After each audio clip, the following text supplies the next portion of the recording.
My name is Noelle. I'm a 40-year-old housewife. Today, I'd like to talk about my family. I have a husband who is the same age as me and a daughter who just turned 16 recently. I met my husband in college. We fell in love and got married. Nothing out of the ordinary. Unlike me, who has a rough personality, he is a very meticulous person. He had a peculiar obsession with how things were placed and was the kind of person who would not be satisfied until things were arranged to his liking. I felt some discomfort with him since we were dating. Yet, I had this feeling that marriage would change us for the better, but reality wasn't so sweet. After we got married, his meticulousness only increased. I had to adjust every aspect of my life to conform to his rules. No matter how tolerant I am, I can't accept all of his behaviors. Sometimes we would even end up in heated arguments. Every day passed in such a blur that there was not even a moment when I could rest. My daughter was born in the midst of such circumstances. My husband was delighted with our daughter, who came into our lives 2 years after our marriage. I thought this might bring some peace to our daily life. I was relieved, just by myself. However, my husband's attitude changed dramatically soon after. When a child is born, it's normal to adjust the rhythm of life to suit the child. Yet my husband didn't like that he couldn't keep his routine, and when our daughter squealed in the middle of the night, he would hurl strong words at her. Furthermore, he declared that he would not involve himself in child-rearing at all. I don't know how many times I have tried to divorce him because of his selfish attitude. Still, for the sake of our daughter, I gritted my teeth and endured. Every day, I fought desperately to protect my daughter, risking my own life. As if to mock my struggles, another tragedy was about to strike. And the cause was the very existence of the daughter I had fought so hard to protect. It's often said that children resemble their fathers, but I absolutely didn't want my precious daughter to resemble that man. Fortunately, her facial expressions were similar to mine. I thought everything would be okay. I believed so, but despite my wishes, as she grew up, her personality started to resemble my husband more and more.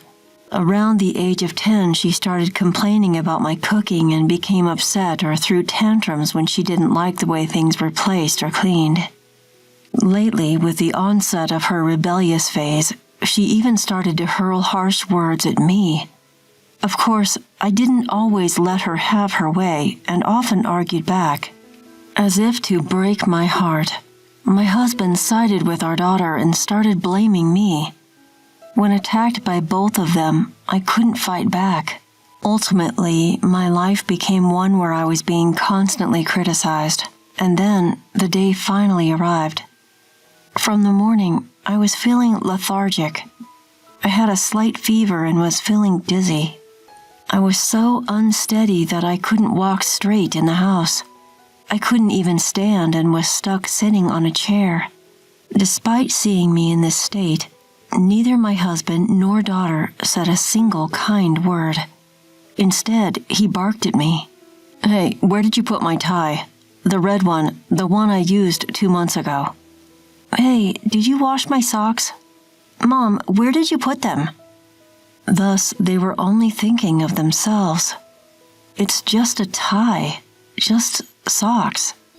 Why do they make such a big deal out of such trivial matters? Couldn't they pay attention to me just for today?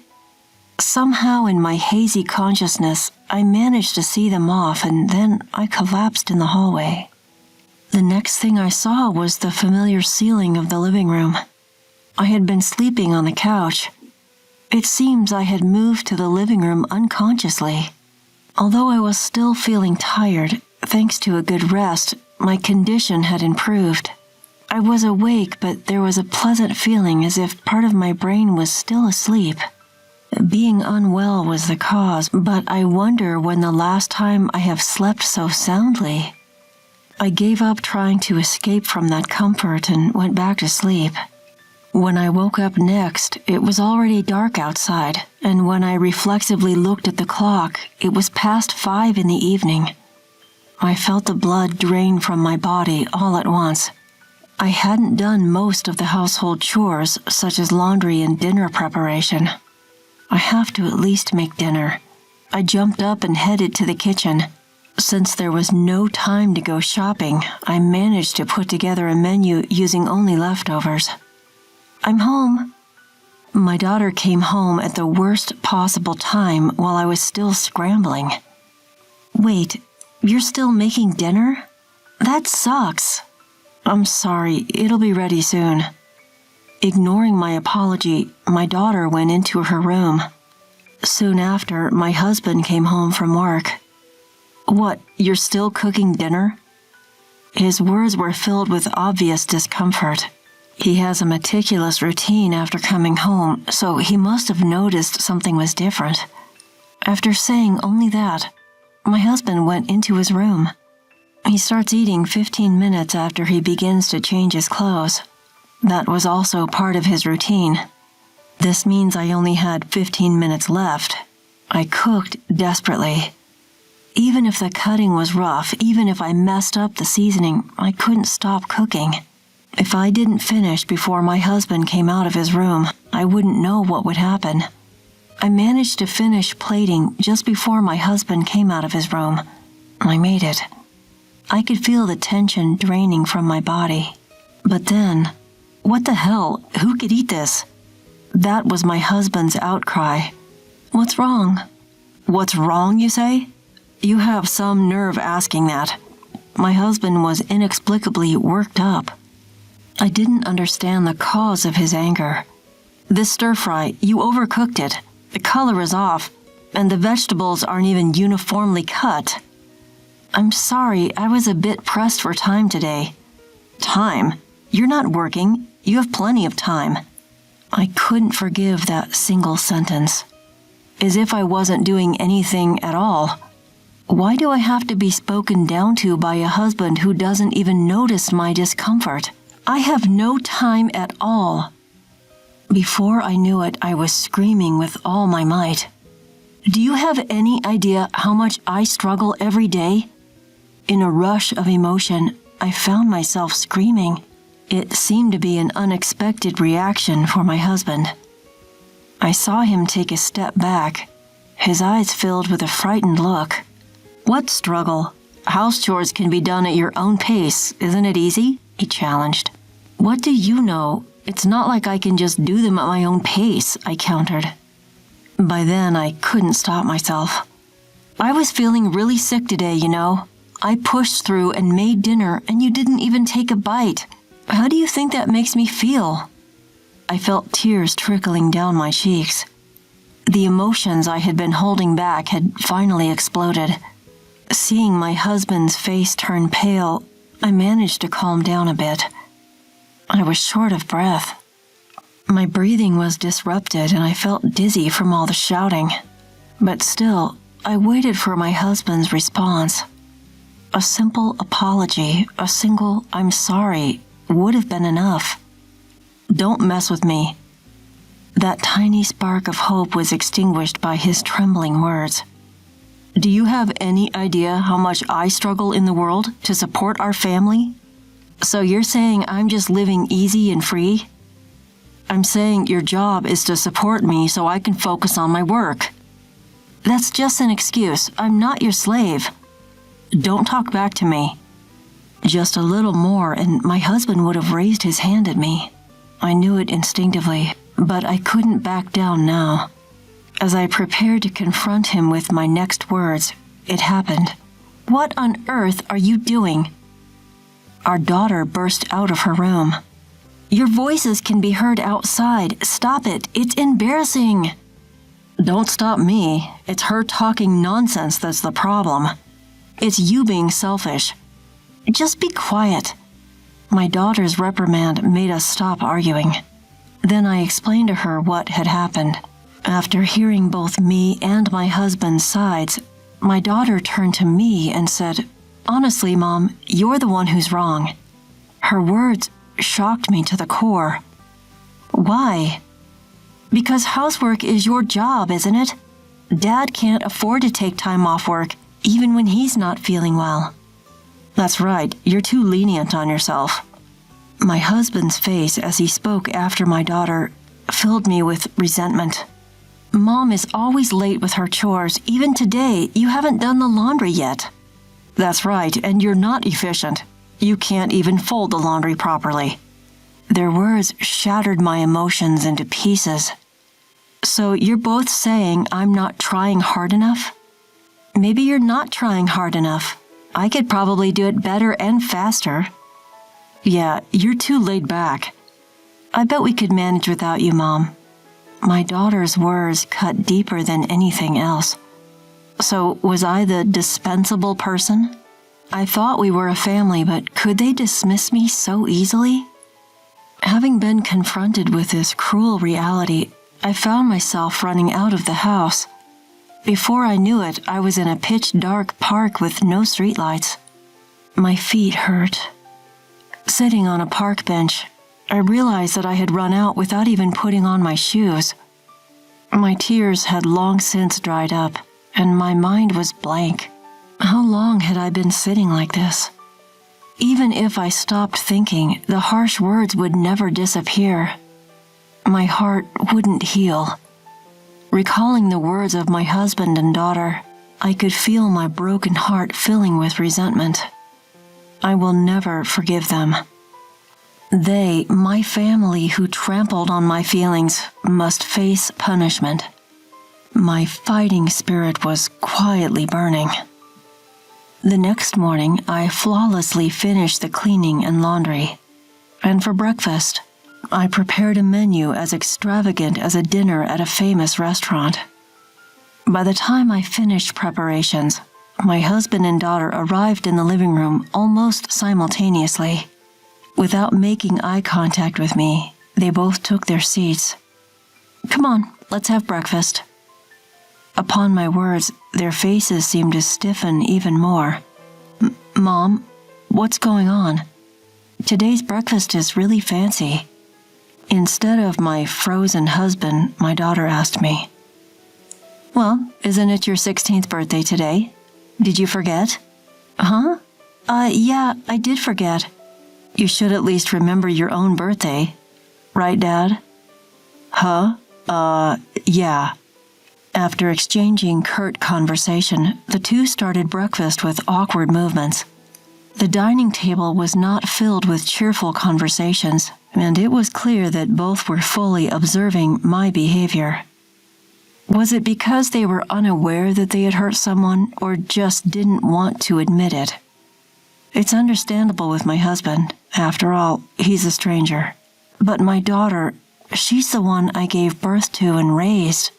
I wished she would grow up to be a more considerate, kind person. It's not entirely wrong to say that daughters resemble their fathers, but she should have been able to understand with proper upbringing. I do have regrets, but it's a moot point now. Listen, just one word from me changed their expressions. What's going on? My husband's voice shook as he asked back. Starting today, I'm leaving this house. At that moment, they both paled simultaneously. Hold on. Why? Why? You said you could do the housework better than me. I didn't say anything like that. Yes, you did. I'm sure you said it. I have never cut off my daughter's words so strongly until now. Whether she was shaken by my attitude or not, she didn't argue further. Next was my husband's turn. You also said it. You said I have more free time than you because I'm at home. I didn't mean it like that. Does such an excuse work in the real world? He didn't answer. Don't misunderstand. I'm moving to another house starting today, but it doesn't mean I won't come to this house. Stop. Today's my birthday, right? You're going to celebrate, right? My daughter pleaded with a face that seemed about to cry. I looked at her face and laughed. I'm sorry. I'm serious about this. As I watched my daughter crumble on the spot, I quietly stood up. Well, I'm off. I left the house to the sound of my husband and daughter's screams. That day, I booked a room in a hotel a short distance from the house. From there, I rented an apartment on a monthly basis and started buying the necessary items. Even while I was busy, my phone was flooded with messages from the two. Apology messages and calls from my daughter were coming in every 5 minutes. My husband, it seems, is still unable to admit his fault. I keep receiving messages from him saying things like, "What you did was outrageous." I've left all the messages from the two of them unread. It's really convenient these days being able to show my intentions without doing anything. 2 nights after leaving the house, I returned home once. As I opened the front door, my daughter came running up to me at an amazing speed. "Mom, you came back." "I just came back to pick up something I forgot." I untangled myself from my daughter's arms, which were wrapped around me like a hug, and headed for the living room. Since I had only been gone for 2 days, there was no change in the living room as expected. However, the kitchen was piled high with convenience store lunchboxes, ramen cups, and bottles. Worse than that was the bathroom. Laundry had been left unwashed there. Both my husband and daughter often complain about the way I cook and fold the laundry. However, neither of them can do household chores like cooking and laundry at all. Of course, knowing that, I left home, so the current disaster is within my expectations. My husband was in the living room, but due to his pride, he turned his face away after just a glance at me. I pulled away from a sobbing daughter and left the house silently that day. 1 week later, when I returned home to check on them, the house was already filled with garbage. These two who never clean up or even take out the trash. Even so, the mess was far beyond my expectations. "Mom!" My daughter's face, which emerged as if pushing through the garbage, was horribly dirty and her hair was disheveled. She should be able to take a bath by herself, but it was clear that her life was falling apart at an unsustainable level. And at this point, my husband finally admitted his fault. "I was wrong. I'm really sorry." My husband kneeling on the garbage, rubbing his forehead against the garbage. Looking at him, I gently said, "Don't think you're going to be forgiven just by prostrating yourself." I felt a moment when the air froze for the first time. My husband's face, with his eyes wide open, was filled with despair. Next to me, my daughter was breaking down in tears. "If you really feel sorry, first clean up this house. If you can't do that, I'll divorce you." I get it, so please, forgive me." My husband jumped up and started to stir the trash around. He doesn't even know how to clean up in the first place, so it can't be helped. In the end, I proceeded with the cleaning while giving instructions to the two of them. It wasn't until 3 days later that everything was perfectly cleaned up. Now, shall we continue the birthday party? My husband and daughter lying in the living room, which is now cleaner than before. Looking down at the two of them, I deliberately said that cheerfully. From then on, all the housework was taken over by my husband. Even my daughter, who used to side with her father, is now on my side. Those days were very hard and painful, but now I realize that it was necessary.